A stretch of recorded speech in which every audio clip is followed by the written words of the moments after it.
ਪੁਸਤਕ ਵਿੱਚ ਦਰਜ ਸੁਰਜੀਤ ਹਾਂਸ ਦੇ ਲੇਖ ਜਨਮ ਸਾਖੀ ਸਾਹਿਤ ਰੂਪ ਉੱਪਰ ਵਿਚਾਰ ਕਰਾਂਗੇ। ਸੁਰਜੀਤ ਹਾਂਸ ਪੰਜਾਬੀ ਦੇ, ਅੰਗਰੇਜ਼ੀ ਦੇ ਇਤਿਹਾਸ ਦੇ ਪ੍ਰਸਿੱਧ ਵਿਦਵਾਨ ਸਨ, ਜਿਨ੍ਹਾਂ ਦਾ ਸਾਹਿਤ ਵਿੱਚ, ਇਤਿਹਾਸ ਵਿੱਚ ਬਹੁਤ ਦਿਲਚਸਪੀ ਸੀ। ਉਹਨਾਂ ਨੇ ਅੰਗਰੇਜ਼ੀ ਸਾਹਿਤ ਨੂੰ ਪੰਜਾਬੀ ਵਿੱਚ ਵੀ ਅਨੁਵਾਦਿਆ, ਪੰਜਾਬੀ ਵਿੱਚ ਖੁਦ ਨਾਵਲ, ਨਾਟਕ, ਕਵਿਤਾ ਵੀ ਲਿਖੀ। ਇਸ ਤੋਂ ਇਲਾਵਾ ਉਹਨਾਂ ਨੇ ਜਨਮ ਸਾਖੀਆਂ ਉੱਪਰ ਕੰਮ ਵੀ ਕੀਤਾ, 20-40 ਦੇ ਚਿੱਤਰਾਂ ਉੱਪਰ ਕਿਤਾਬ ਵੀ ਲਿਖੀ। ਬਾਹਰ ਇੰਗਲੈਂਡ ਦੇ ਵਿੱਚ ਵੀ ਰਹੇ, ਗੁਰੂ ਨਾਨਕ ਦੇਵ ਯੂਨੀਵਰਸਿਟੀ ਦੇ ਵਿੱਚ ਇਤਿਹਾਸ ਵੀ ਪੜ੍ਹਾਉਂਦੇ ਰਹੇ, ਸ਼ੇਕਸਪੀਅਰ ਨੂੰ ਪੰਜਾਬੀ ਦੇ ਵਿੱਚ ਅਨੁਵਾਦ ਵੀ ਕੀਤਾ। ਬਹੁਤ ਪੱਖੀ ਸ਼ਖਸੀਅਤ ਸੀਗੇ। ਜਿਸ ਲੇਖ ਬਾਰੇ ਗੱਲ ਕਰ ਰਹੇ ਹਾਂ, ਲੇਖ ਕਿ ਜਨਮ ਸਾਖੀਆਂ ਦੇ ਬਾਰੇ ਜਿਹੜਾ ਉਹਦੇ ਰੂਪਗਤ, ਉਹਦੀ ਆਧਾਰ ਬਾਰੇ ਜਿਹੜਾ ਲੇਖ ਆ, ਉਹ ਤੁਹਾਡੇ ਸਿਲੇਬਸ ਦੇ ਵਿੱਚ ਸ਼ਾਮਲ ਕੀਤਾ ਗਿਆ, ਉਹ ਤੁਹਾਡੀ ਕਿਤਾਬ ਦੇ ਵਿੱਚ ਸ਼ਾਮਲ ਕੀਤਾ ਗਿਆ। ਇਸ ਕਰਕੇ ਸ਼ਾਮਲ ਕੀਤਾ ਗਿਆ ਕਿ ਜਿਹੜੀ ਜਨਮ ਸਾਖੀ ਮੱਧਕਾਲ ਦਾ ਸਾਹਿਤ ਰੂਪ ਆ, ਉਹਦੇ ਬਾਰੇ ਸੁਰਜੀਤ ਸਿੰਘ ਹਾਂਸ ਦੇ ਵਿਚਾਰਾਂ ਤੋਂ ਤੁਹਾਨੂੰ ਅੱਜ ਜਾਣੂ ਆਪਾਂ ਕਰਵਾਉਣੇ ਆ। ਪਹਿਲੀ ਮਹੱਤਵਪੂਰਨ ਜਿਹੜੀ ਉਹਨਾਂ ਨੇ ਗੱਲ ਆਖੀ ਕਿ ਜਿਹੜੀ ਜਨਮ ਸਾਖੀ ਆ, ਇਹ ਮੌਲਿਕ ਸਾਹਿਤ ਰੂਪ ਆ।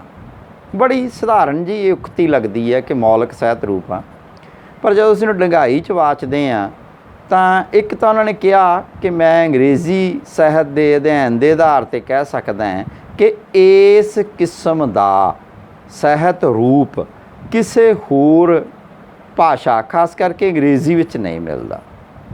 ਉਹਨਾਂ ਨੇ ਇਹ ਵੀ ਕਿਹਾ ਕਿ ਇਹ ਮੌਲਿਕ ਰੂਪ ਹੈਗਾ ਅਤੇ ਇਹਨੂੰ ਅਸੀਂ ਨਿੱਕੀ ਕਹਾਣੀ ਨਾਲ, ਨਾਵਲ ਨਾਲ, ਹਕਾਇਤਾਂ ਨਾਲ ਜਾਂ ਪੰਚਤੰਤਰ ਦੀਆਂ ਕਹਾਣੀਆਂ ਨਾਲ ਨਾ ਮਿਲ ਲਈਏ। ਇਹ ਉਹਨਾਂ ਤੋਂ ਬਿਲਕੁਲ ਹੀ ਵੱਖਰੇ ਕਿਸਮ ਦਾ ਸਾਹਿਤ ਰੂਪ। ਉਹਨਾਂ ਨੇ ਆਪਣੀ ਗੱਲ ਦੀ ਪੁਸ਼ਟੀ ਲਈ ਇਹ ਵੀ ਉਦਾਹਰਨਾਂ ਦਿੱਤੀਆਂ ਕਿ ਹਕਾਇਤਾਂ ਜਿਹੜੀਆਂ ਜਾਂ ਜਿਹੜੀਆਂ ਪੰਚਤੰਤਰ ਦੀਆਂ ਕਹਾਣੀਆਂ, ਉਹਨਾਂ ਦਾ ਪੱਧਰ, ਉਹਨਾਂ ਦੀ ਬਣਤਰ ਜਨਮ ਸਾਖੀਆਂ ਨਾਲੋਂ ਵੱਖਰੀ ਹੈ। ਜਨਮ ਸਾਖੀ ਇੱਕ ਵੱਖਰੀ ਹੀ ਵਿਧਾ ਹੈ, ਇਹ ਮੌਲਿਕ ਵਿਧਾ ਹੈ। ਦੂਸਰੀ ਜਿਹੜੀ ਉਹਨਾਂ ਨੇ ਮਹੱਤਵਪੂਰਨ ਗੱਲ ਕੀਤੀ, ਉਹਨਾਂ ਨੇ ਇਹ ਕਿਹਾ ਕਿ ਕੋਈ ਸਾਹਿਤ ਰੂਪ ਹੀ ਅਜਿਹਾ ਹੁੰਦਾ ਹੈ ਕਿ ਜਿਹਦੇ ਵਿੱਚੋਂ ਕੋਈ ਕੌਮ, ਕੋਈ ਸੱਭਿਆਚਾਰ, ਕੋਈ ਇਲਾਕਾ ਆਪਣੀ ਸ਼ਬਦ ਵਰਤਦੇ ਆ ਉਹ ਆਤਮ ਨੁਹਾਰ ਪਛਾਣ ਸਕਦਾ ਹੈ, ਯਾਨੀ ਸਵੈ ਪਛਾਣ ਆ ਜਿਹੜੀ ਉਹਦੀ ਉਸ ਸਾਹਿਤ ਰੂਪ 'ਚ ਹੁੰਦੀ। ਅਤੇ ਉਹ ਕਹਿੰਦਾ ਵੀ ਪੰਜਾਬੀ ਦਾ ਜਿਹੜਾ ਮੱਧਕਾਲੀ ਸਾਹਿਤ ਰੂਪ ਆ, ਇਹਦੇ ਵਿੱਚੋਂ ਜਿਹੜੇ ਪੰਜਾਬੀ ਨੇ ਉਹਨਾਂ ਦਾ ਅਸੀਂ ਆਤਮ ਨੁਹਾਰ ਪਛਾਣ ਸਕਦੇ ਹਾਂ। ਉਹਨਾਂ ਨੇ ਅੱਗੇ ਜਾ ਕੇ ਇਸ ਲੇਖ ਵਿੱਚ ਕਿਹਾ ਕਿ ਇਹਦਾ ਜੇ ਕੁਝ ਥੋੜ੍ਹਾ ਬਹੁਤਾ ਮਿਲਦਾ ਹੋ ਸਕਦਾ ਹੈ ਤਾਂ ਇਹ ਮਿਲਦਾ ਹੋ ਸਕਦਾ ਹੈ ਬੌਧ ਜਾਤਕ ਕਥਾਵਾਂ ਨਾਲ, ਪੂਰਨ ਤੌਰ 'ਤੇ ਤਾਂ ਨਹੀਂ, ਪਰ ਕੁਝ ਜਿਹੜਾ ਇਹਦਾ ਭਾਗ ਆ ਉਹ ਇਸ ਤਰ੍ਹਾਂ ਕਿਹਾ ਜਾ ਸਕਦਾ ਕਿ ਕੁਝ ਉਹਦੇ ਨਾਲ ਸਮਾਨਤਾ ਹੈਗੀ ਹੈ। ਫਿਰ ਉਹ ਕਹਿੰਦੇ ਕਿ ਜਿਹੜੀ ਜਨਮ ਸਾਖੀਆਂ, ਜੇ ਅਸੀਂ ਇਹਨਾਂ ਦਾ ਰੂਪ ਦਾ ਅਧਿਐਨ ਕਰੀਏ ਜਾਂ ਇਹਦੇ ਲੱਛਣ ਨਿਖੇੜਨੇ ਹੋਣ ਤਾਂ ਉਹ 4 ਲੱਛਣ ਦੱਸਦੇ ਆ। ਪਹਿਲਾ ਲੱਛਣ ਉਹ ਦੱਸਦੇ ਆ ਕਿ ਇਹਦੇ ਵਿੱਚ ਗੁਰੂ ਦੇ ਮਾਰਕੇ ਬਿਆਨ ਕੀਤੇ ਹੋਏ, ਭਾਵ ਗੁਰੂ ਦੀਆਂ ਕਰਾਮਾਤਾਂ, ਗੁਰੂ ਦੇ ਕਾਰਨਾਮੇ, ਗੁਰੂ ਨੇ ਜੀਵਨ ਕਿਵੇਂ ਜੀਵਿਆ, ਅਤੇ ਉਹਦੇ ਵਿੱਚ ਜਿਹੜੇ ਗੁਰੂ ਦੇ ਮਾਰਕੇ ਨੇ ਉਹ ਦਰਜ ਨੇ। ਪਹਿਲੀ ਗੱਲ ਤਾਂ ਇਹ ਕਹਿੰਦੇ। ਦੂਜੀ ਗੱਲ ਕਹਿੰਦੇ ਕਿ ਜਿਹੜੀ ਜਨਮ ਸਾਖੀ ਸਾਹਿਤ ਰੂਪ ਆ, ਇਹਦੇ ਵਿੱਚ ਇੱਕ ਧਰਮ ਸਿਧਾਂਤ ਕੰਮ ਕਰਦਾ ਹੈ। ਉਹ ਕਹਿੰਦੇ ਕਿ ਇਹ ਸ਼ਾਇਦ ਹੋਰ ਸਾਹਿਤ ਰੂਪਾਂ ਦੇ ਵਿੱਚ ਨਹੀਂ, ਕਿ ਉਹਦੇ ਪਿੱਛੇ ਇੱਕ ਜਨਮ ਸਾਖੀ ਦੇ ਪਿੱਛੇ ਇੱਕ ਧਰਮ ਸਿਧਾਂਤ ਆ।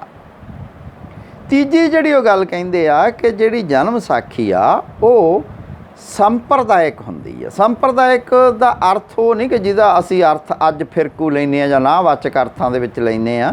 ਉਹ ਸੰਪਰਦਾਇਕ ਤੋਂ ਉਹਨਾਂ ਦਾ ਭਾਵ ਹੈਗਾ ਕਿ ਉਹ ਇੱਕ ਭਾਈਚਾਰੇ ਨੂੰ, ਇੱਕ ਧਾਰਮਿਕ ਸਮੂਹ ਨੂੰ, ਇੱਕ ਤਰ੍ਹਾਂ ਦੇ ਸੋਚਣ ਵਾਲੇ ਲੋਕਾਂ ਨੂੰ ਸੰਗਠਿਤ ਕਰਦਾ ਹੈਗਾ, ਇਸ ਅਰਥਾਂ ਦੇ ਵਿੱਚ ਉਹ ਸੰਪਰਦਾਇਕ ਆ। ਜਿਹੜੀ ਚੌਥੀ ਉਹ ਗੱਲ ਜਨਮ ਸਾਖੀਆਂ ਦੇ ਬਾਰੇ ਕਹਿੰਦੇ ਆ ਕਿ ਜਨਮ ਸਾਖੀਆਂ ਜਿਹੜੀਆਂ ਇਹ ਵਰਤਾਂਤ ਰੂਪ ਆ, ਅਤੇ ਇਹ ਮੌਲਿਕ ਵਰਤਾਂਤ ਰੂਪ ਆ, ਦੂਸਰੇ ਵਰਤਾਂਤ ਰੂਪਾਂ ਤੋਂ ਭਿੰਨ ਆ। ਉਹ ਪਹਿਲਾਂ ਆਰੰਭ ਦੇ ਵਿੱਚ ਹੀ ਇਹ ਗੱਲ ਕਰ ਜਾਂਦੇ ਆ ਕਿ ਇਹ ਨਾਵਲ ਤੋਂ ਵੀ ਭਿੰਨ ਆ, ਇਹ ਕਹਾਣੀ ਤੋਂ ਵੀ ਭਿੰਨ ਆ, ਇਹ ਹਕਾਇਤਾਂ ਤੋਂ ਵੀ ਭਿੰਨ ਆ, ਅਤੇ ਇਹ ਪੰਚਤੰਤਰ ਦੀਆਂ ਕਹਾਣੀਆਂ ਤੋਂ ਵੀ ਭਿੰਨ ਆ।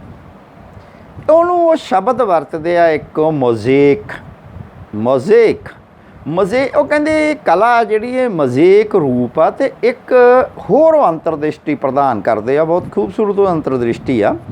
ਉਹ ਅੰਤਰਦ੍ਰਿਸ਼ਟੀ ਇਹ ਕਿ ਜਨਮ ਸਾਖੀਆਂ ਨੂੰ ਅਸੀਂ ਕਿਸੇ ਵੀ ਸਥਿਤੀ ਦੇ ਵਿੱਚ ਇੱਕ ਜਨਮ ਸਾਖੀ ਨੂੰ ਪੜ੍ਹ ਕੇ ਅਸੀਂ ਉਹਦੇ ਬਾਰੇ ਅੰਦਾਜ਼ਾ ਨਹੀਂ ਲਾ ਸਕਦੇ।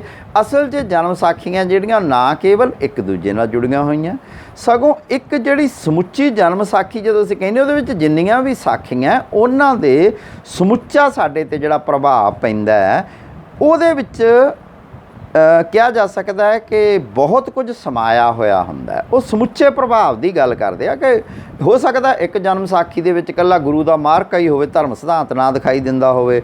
ਹੋ ਸਕਦਾ ਇੱਕ ਸਾਖੀ ਦੇ ਵਿੱਚ ਧਰਮ ਸਿਧਾਂਤ ਦੀ ਗੱਲ ਬਹੁਤ ਹੋਵੇ, ਕਿਉਂਕਿ ਕੁਝ ਸਾਖੀਆਂ ਜਿਹੜੀਆਂ ਉਹ ਤਾਂ ਸ਼ਬਦਾਂ ਦੀ ਵਿਆਖਿਆ ਹੀ ਆ। ਹੋ ਸਕਦਾ ਕਿਸੇ ਜਿਹੜੀ ਸਾਖੀ ਆ ਉਹਦੇ ਵਿੱਚ ਵਰਤਾਂਤ ਬਹੁਤ ਸੋਹਣਾ ਚੱਲਦਾ ਹੋਵੇ। ਪਰ ਉਹ ਕਹਿੰਦਾ ਸਾਡਾ ਜੇ ਅਸੀਂ ਸਮੁੱਚੇ ਰੂਪ ਵਿੱਚ ਵੇਖੀਏ ਤਾਂ ਇਹ ਚਾਰੇ ਤੱਤ ਸਾਖੀਆਂ 'ਚ ਵਿਦਵਾਨ ਰਹਿੰਦੇ ਆ, ਅਤੇ ਇਹ ਇੱਕ ਵੱਖਰੇ ਕਿਸਮ ਦਾ ਪ੍ਰਭਾਵ ਵਿਅਕਤੀ ਦੇ ਮਨ 'ਤੇ ਜਾਂ ਪਾਠਕ ਦੇ ਮਨ 'ਤੇ ਪਾਉਂਦੇ ਆ। ਅੱਗੇ ਉਹਨਾਂ ਨੇ ਕੁਝ ਬਹੁਤ ਬਰੀਕ ਇਸ਼ਾਰੇ ਕੀਤੇ ਆ ਕਿ ਜਿਹਦੇ ਤੋਂ ਅਸੀਂ ਅੱਗੇ ਤੁਰ ਸਕਦੇ ਹਾਂ। ਉਹ ਕਹਿੰਦੇ ਕਿ ਜਿਹੜੀਆਂ ਜਨਮ ਸਾਖੀਆਂ ਇਹ ਸਾਰੀਆਂ ਜਿਹੜੀਆਂ ਜਨਮ ਸਾਖੀਆਂ ਦੀਆਂ ਜਿਹੜੀਆਂ ਪਰੰਪਰਾਵਾਂ ਹੈ ਉਹਦੇ ਦਰਮਿਆਨ ਵੀ ਉਹ ਭੇਦ ਕਰਦੇ ਆ ਕਿ ਭਾਈ ਬਾਲੇ ਵਾਲੀ ਜਨਮ ਸਾਖੀ, ਮਨੀ ਸਿੰਘ ਵਾਲੀ ਜਨਮ ਸਾਖੀ, ਜਿਹਨੂੰ ਪੁਰਾਤਨ ਜਨਮ ਸਾਖੀ ਕਹਿੰਦੇ ਆ, ਆਦਿ ਸਾਖੀਆਂ, ਇਹਨਾਂ ਦੇ ਵਿਚਾਰਧਾਰਕ ਫਰਕ ਵੀ ਨੇਗੇ। ਇਹਨਾਂ ਦੇ ਪਿੱਛੇ ਉਹ ਕਹਿੰਦੇ ਕੁਝ ਜਿਹੜੀਆਂ ਸਾਖੀਆਂ ਉਹ ਇੱਕ ਜੋਤ ਸਮਝਦੀਆਂ ਸਾਰੇ ਗੁਰੂ ਸਾਹਿਬਾਨ ਨੂੰ, ਗੁਰੂ ਪ੍ਰਣਾਲੀ ਦੇ ਵਿੱਚ ਵਿਸ਼ਵਾਸ ਰੱਖਦੀਆਂ। ਇੱਕ ਸਾਖੀਆਂ ਜਿਹੜੀਆਂ ਉਹ ਗੁਰੂ ਪ੍ਰਣਾਲੀ ਦੇ ਵਿੱਚ ਵਿਸ਼ਵਾਸ ਉਸ ਪੱਧਰ 'ਤੇ ਨਹੀਂ ਰੱਖਦੀਆਂ। ਉਹ ਕਹਿੰਦੇ ਕਿ ਜਿਹੜੀਆਂ ਸਾਖੀਆਂ ਜਨਮ ਸਾਖੀਆਂ ਗੁਰੂ ਪ੍ਰਣਾਲੀ ਦੇ ਵਿੱਚ ਵਿਸ਼ਵਾਸ ਰੱਖਦੀਆਂ, ਉਹ ਆਪਣੇ ਆਪ ਹੀ ਮੁਗਲ ਸਾਮਰਾਜ ਦੇ ਵਿਰੋਧ ਵਿੱਚ ਖੜ੍ਹ ਜਾਂਦੀਆਂ। ਇਹ ਵੀ ਉਹਨਾਂ ਨੇ ਇੱਕ ਹੋਰ ਅੰਤਰਦ੍ਰਿਸ਼ਟੀ ਦਿੱਤੀ, ਉਹ ਵੀ ਬੜੀ ਖੂਬਸੂਰਤ ਆ ਕਿ ਜਿਹੜੀ ਬਾਲੇ ਵਾਲੀ ਜਨਮ ਸਾਖੀ ਆ ਉਹਦੇ ਵਿੱਚ ਮਲਕ ਭਾਗੋ ਅਤੇ ਭਾਈ ਲਾਲੋ ਦੀ ਸਾਖੀ ਆਉਂਦੀ ਹੈ। ਉਹ ਕਹਿੰਦਾ ਜਿਹੜੀ ਇਹ ਸਾਖੀ ਹੈਗੀ ਆ, ਇਹ ਇਸ ਤਰ੍ਹਾਂ ਲੱਗਦਾ ਹੈ ਕਿ ਇਹ ਸਾਖੀ ਕਿਤੇ ਨਾ ਕਿਤੇ ਜਿਹੜੀ ਜੱਟਾਂ ਦੀ ਮਾਨਸਿਕਤਾ ਹੈਗੀ ਆ। ਇਹ ਸਾਖੀ ਦਾ ਜਿਵੇਂ ਲੇਖਕ ਮੰਨਿਆ ਜਾਂਦਾ ਕਿ ਹੰਦਾਲ ਜੱਟ ਸੀ। ਇਹ ਜਿਹੜੇ ਸਾਖੀਕਾਰ ਨੇ ਇਸ ਦੇ ਵਿੱਚ ਬ੍ਰਾਹਮਣਾਂ ਨੂੰ ਅਤੇ ਖੱਤਰੀਆਂ ਨੂੰ, ਜਿਹੜੀ ਵਪਾਰੀ ਸ਼੍ਰੇਣੀ ਅਤੇ ਪੁਜਾਰੀ ਸ਼੍ਰੇਣੀ ਆ, ਦੋਹਾਂ ਸ਼੍ਰੇਣੀਆਂ ਨੂੰ ਨੀਵਾਂ ਦਿਖਾਉਣ ਲਈ ਇਹ ਸਾਖੀ ਦੀ ਸਿਰਜਣਾ ਕੀਤੀ ਆ। ਉਸਦੇ ਇਸ਼ਾਰੇ ਇਸ ਪਾਸੇ ਵੱਲ ਜਾਂਦੇ ਆ। ਤਾਂ ਕਿਰਤ ਦੀ ਜਿਹੜੀ ਮਹਿਮਾ ਸਥਾਪਿਤ ਕਰਨ ਦੀ ਇਹ ਕੋਸ਼ਿਸ਼ ਕਰਦੀ ਆ। ਇਹ ਉਹਨਾਂ ਨੇ ਇੱਕ ਹੋਰ ਇਸ ਤੋਂ ਅੰਤਰਦ੍ਰਿਸ਼ਟੀ ਮਿਲਦੀ ਆ। ਹੈਰਾਨੀ ਵਾਲੀ ਗੱਲ ਆ ਕਿ ਇਹ ਸਾਰਾ ਜਿਹੜਾ ਲੇਖ ਆ ਇਹ 6 ਪੇਜਾਂ ਦਾ ਲੇਖ, ਪਰ ਇਹਦਾ ਜਿਹੜਾ ਇੱਕ ਪੈਰਾ ਹੈ, ਇੱਕ ਜਿਹੜਾ ਵਾਕ ਆ, ਉਹ ਇੱਕ ਸੰਪੂਰਨ ਦ੍ਰਿਸ਼ਟੀ ਪ੍ਰਦਾਨ ਕਰਦਾ ਹੈ।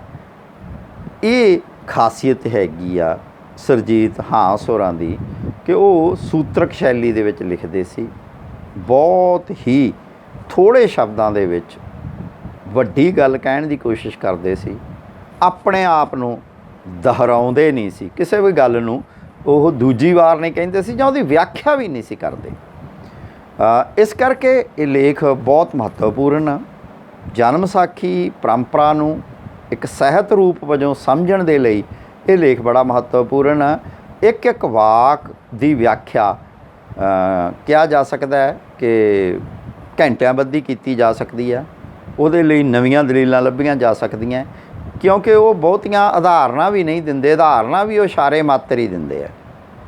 ਆਖਰ 'ਤੇ ਉਹ ਕਹਿੰਦੇ ਆ ਕਿ ਸਾਨੂੰ ਇਤਿਹਾਸਕਾਰਾਂ ਨੂੰ ਤਰੀਖਦਾਨ ਸ਼ਬਦ ਵਰਤਦੇ ਹੋ, ਸਾਨੂੰ ਤਰੀਖਦਾਨਾਂ ਨੂੰ ਜਿਹੜੀ ਜਨਮ ਸਾਖੀਆਂ ਇਹ ਸਾਹਿਤ ਅਧਿਐਨ ਵਾਲਿਆਂ ਨੂੰ ਸੌਂਪ ਦੇਣੀਆਂ ਚਾਹੀਦੀਆਂ। ਇਹ ਸਾਹਿਤ ਦਾ ਇੱਕ ਵਿਸ਼ੇਸ਼ ਰੂਪ ਆ, ਉਹ ਹੀ ਇਹਦਾ ਠੀਕ ਅਧਿਐਨ ਕਰ ਸਕਦੇ ਆ।